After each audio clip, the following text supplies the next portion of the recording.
Psychosorcerer here, and today we're going to talk about the left-hand path and the right-hand path, what they mean now and what they used to mean. So let's get started with what people think of these as now. The left-hand path and right-hand path are terms that are used primarily in the magical community. If you're not someone who's into those communities, you've probably never heard the terms before. They're basically two sides of a scale, the left side and the right side. It's arbitrary as to why one is the left and one is the right, but the meanings are pretty specific and they stick with them. So for most people practicing, the overly simplified way to view this is that right-hand path philosophies are altruistic. They're about serving a greater power and about giving to other people, whereas left-hand path philosophies are about the self. They're about self-actualization, figuring out who you are and bettering the self. Neither of these two things are innately bad or innately good. They're just different ways to view the world, different philosophies, and within magic, there are different ways to view what should and shouldn't be done with that magic, or what approaches you take. The origins of left-hand and right-hand path, however, are far less divided than what they've become today. Originally, these two paths referred to a group of Indian monks who split into two different groups. One group believed that you had to be very separate from the world. You had to let go of possessions, let go of things of the earth, be very strict with yourself, be very in control, and through that control you'd be able to obtain enlightenment. They pulled away from society, they went into reclusion, they meditated, ate very specific things, did very specific meditations, and used this process to find this purification of the body to enter a union with the whole.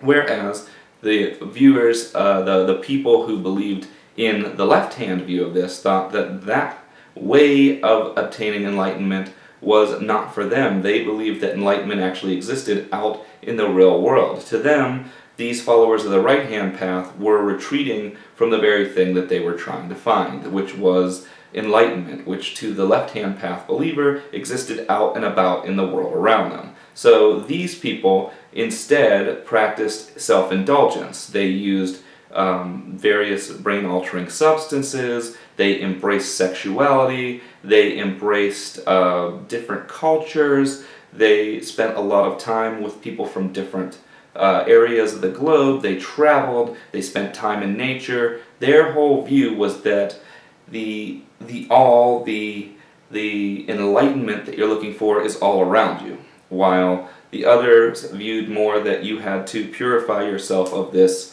earthly shell in order to find it. And it's just two different ways to look at it.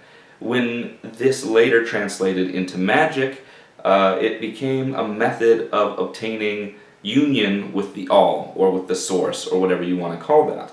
For a right-hand path practitioner, it was customary to try to move up the planes. You tried to purify yourself, become less earthly and more heavenly as you moved upward from the material plane to the astral plane to the causal plane to the mental plane and beyond. Your goal was to reunite with the source in the astral, and of course the ultimate goal was upon death to become part of the all again.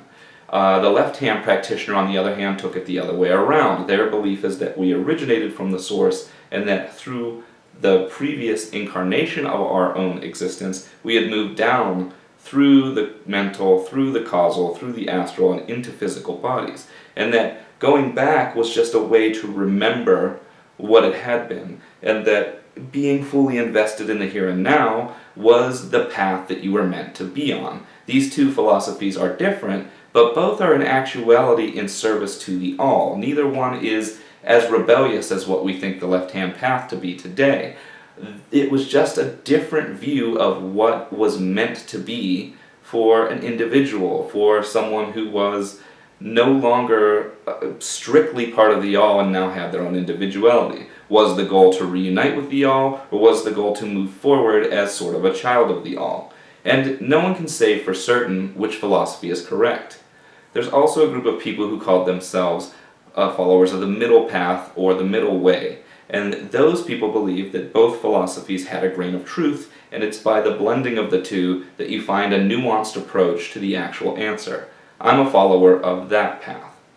Now, over the years, these two things in Eastern cultures remained pretty much the way I've explained, but in Western cultures, when they were adapted into the philosophies that already existed at the time, right-hand path became a term that was given to all the major religions. Anyone who believed in a higher power, did things for what they believed was a purpose other than themselves, was considered right-hand, and anyone who tried to obtain individual enlightenment without the help of an outside source, or who saw themselves as potentially trying to become equal to the all or God, was considered a left-hander. And today those are most of the times what those two things are used to describe. Now, for me, again, I still fall in the middle. I believe that there is a higher power, and this higher power is the source.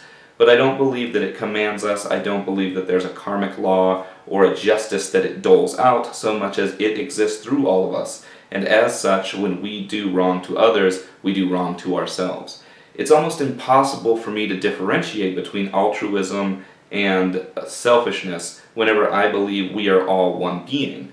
To me, anything I do to help you is helping me because I am you. So, as altruistic as I can be, I'm always also being selfish. And anything I do to help me, as long as I'm not hurting someone else, will eventually become an example for others to follow, and as such is altruistic in its own nature. So the two, in my mind, are simultaneously a paradox and the same thing. And this is kind of the view of most people on the middle path. Lastly, let's talk about white magic versus black magic, because that's actually a different thing. A lot of people try to group them together, saying left-hand path means black magic, right-hand path means white magic, but that's not actually the case.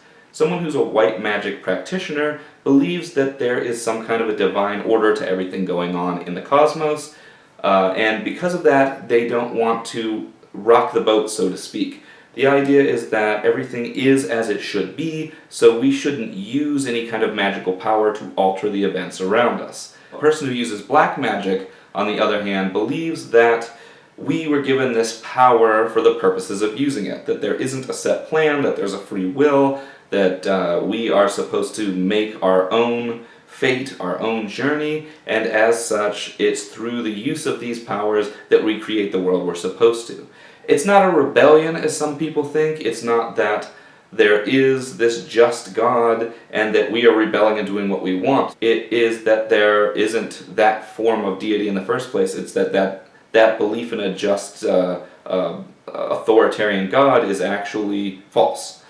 And I fall more in the category of a black magician for sure. In fact, a black magician can do anything that a white magician can, but a white magician can't do everything a black magician can. So I definitely would consider myself a black magician in these two categories.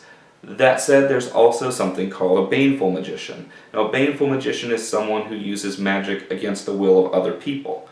If you do that, that's considered a curse, and that's also considered a form of black magic. But not all black magic is curses and baneful magic, and not all black magicians use curses and baneful magic.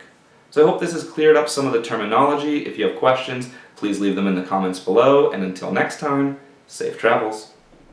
Thanks for watching. If you liked what you saw, please consider giving this video a thumbs up and sharing it on social media. If you'd like to stay updated with my latest videos, please click subscribe. If you have a comment or question, please feel free to leave it below or on my Facebook page. And if you'd like to see some of my previous work, check out Psycho Sorcerer channel on YouTube. If you're interested in learning about the occult, I've got an over 35-part lecture series. You can reach that by clicking on the video in the top left. I've also got an ongoing series on the ancient gods and how they're called upon in magic. If you're interested in that, that's in the top right. I've got a series on theories from conspiracies to big questions in the bottom left, and tips for a better life through magic in the bottom right. If you can't click on any of these videos because you're on a phone or tablet that doesn't support it, you can always go to my channel and check out the playlist section. I've got everything broken down into playlists there. There's also an additional playlist of me making a complete fool of myself doing various pop culture things, including pretending to be a character that's what pop culture thinks a sorcerer would be. As always, I thank you for your support, and until next time, safe travels.